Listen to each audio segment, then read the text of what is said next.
Parliament ఎన్నికలు సమీపిస్తున్న వేళ బీజేపీ అభ్యర్థుల ఎంపికపై ఫోకస్ చేస్తోంది. ఇప్పటికే 195 మంది పేర్లతో తొలి జాబితా విడుదల చేసిన బీజేపీ అధిష్టానం రెండో జాబితాపై కసరత్తు చేస్తోంది. ఈ రోజు సాయంత్రం 6 గంటలకు బీజేపీ సీఈసీ సమావేశం కానుంది. ఈ మీటింగ్లో 150 మందికి పైగా అభ్యర్థుల పేర్లను ప్రకటించనున్నట్లు తెలుస్తోంది. రెండో జాబితాకు తెలంగాణ నుంచి 8 మంది పేర్లను రాష్ట్ర అధ్యక్షుడు కిషన్ రెడ్డి ఇప్పటికే అధిష్టానానికి అందజేశారు.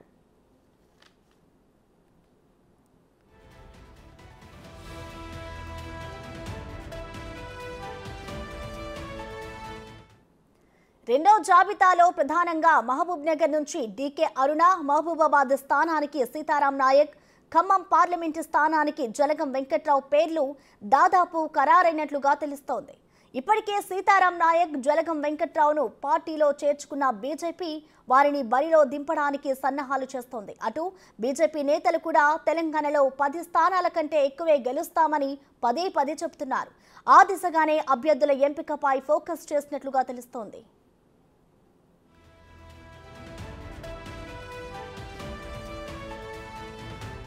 మరోవైపు ఈ రోజు సాయంత్రం జరిగే కేంద్ర ఎన్నికల కమిటీ మీటింగ్లో తెలంగాణలోని 8 స్థానాలపై క్లారిటీ రానుంది. 8 మంది అభ్యర్థుల లిస్టును అమిత్ షాకు అందించిన కిషన్ రెడ్డి వారి ఎంపికపై చర్చించారు.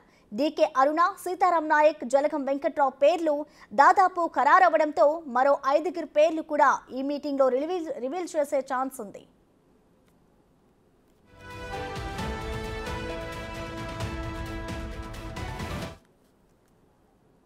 ఇక దీనిపై కంప్లీట్ డీటెయిల్స్ ఢిల్లీ నుంచి మా ప్రతినిధి శివ లైవ్ ఫర్ అందిస్తారు. శివ, చెప్పండి, బీజేపీ రెండో లిస్టుకి సంబంధించిన డీటెయిల్స్ ఏ విధంగా ఉన్నాయి? ప్రధానంగా ఇటు తెలంగాణ నుంచి ఉన్న పేర్లే ఇందులో ఉంటాయనుకోవచ్చా? ఏవైనా మార్పులు చేర్పులు జరిగే అవకాశం ఏమైనా ఉందా శివ?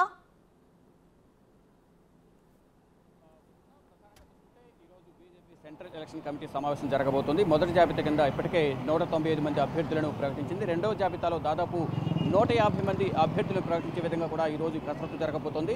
ఇతర రాష్ట్రాలతో పాటు ఈరోజు తెలంగాణకు సంబంధించి, మరోవైపు ఏపీకి సంబంధించిన లోక్సభ అభ్యర్థుల జాబితాకు సంబంధించి ప్రధానంగా కసరత్తు జరగబోతుంది. ఇప్పటికే కేంద్ర మంత్రి కిషన్ రెడ్డి, కేంద్ర హోంమంత్రి అమిత్ షాతో సమావేశమై ఏదైతే పెండింగ్ అభ్యర్థులు ఎవరైతే ఉన్నారో 8 మంది అభ్యర్థులకు సంబంధించి జాబితాను కూడా హోంమంత్రి అమిత్ షాకు సమర్పించినట్టు తెలుస్తుంది. దానికి సంబంధించి ఈరోజు కసరత్తు జరగబోతోంది.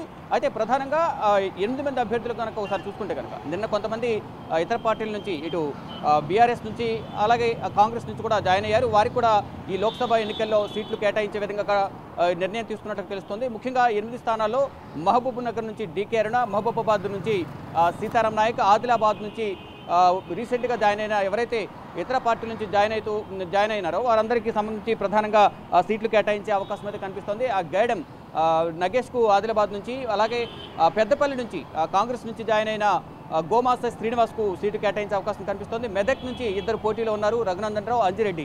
దాదాపు అంజిరెడ్డికే ఇస్తారనేది ప్రధానంగా ఎక్కువ ప్రచారం అయితే జరుగుతోంది.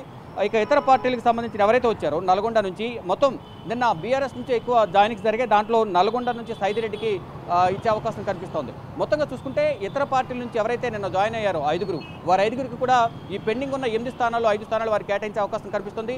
ఒక మహబూబ్ నగర్, వరంగల్, మెదక్ తప్ప మిగతా 5 స్థానాలు, పెండింగ్ ఉన్న 5 స్థానాలను ఇప్పుడు పార్టీలకు ఆహ్వానించిన ఇతర పార్టీల నుంచి వచ్చిన ఎవరైతే ఉన్నారో సీతారాం నాయక్, సైదిరెడ్డి, నగేష్, గోమాస శ్రీనివాస్, వీరు మొత్తంగా జలగం వెంకట్రావు, వీరందరికీ కూడా ఈ మిగిలిన 8 స్థానాల్లో 5 స్థానాలు వారికి కేటాయించే విధంగా కూడా ఒక లిస్ట్ని అయితే తయారు చేసినట్టు తెలుస్తోంది. ఇక ఏపీకి సంబంధించి కూడా ప్రధానంగా ఈరోజు చర్చ జరిగే అవకాశం అయితే ప్రధానంగా ఉంది. అంటే ఏదైతే పొత్తులో భాగంగా 6 ఎంపీ స్థానాలు అలాగే అసెంబ్లీ స్థానాలు కేటాయించారు, దానిపై కూడా ఈరోజు నిర్ణయించే అవకాశం ఉందంటూ కూడా